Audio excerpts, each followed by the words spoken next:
At dahil nga nasira na naman ang ating bunso, ang remote at saka pupukpok at kakangat-ngat niya, nasira na nga ito, ay nabili na tayo nitong kapalit o replacement.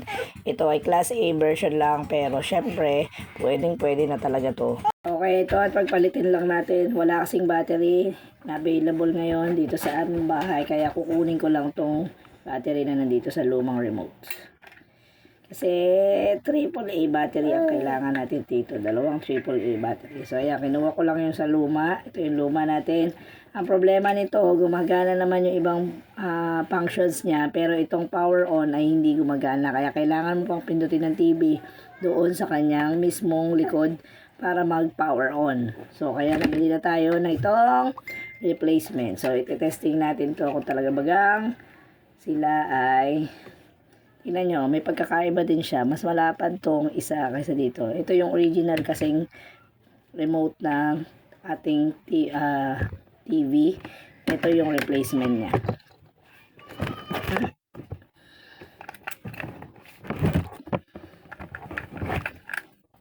Okay, testingin natin. Yung TV natin, testingin natin kung gumagana na nga ba itong power on na to. Ayun. O, diba? So, kung maghahanap ka ng replacement ng remote control na nasira ng iyong baby o ng iyong anak at nabagsak at nasira, so ganito ng remote control ang bilhin mo. Yung mga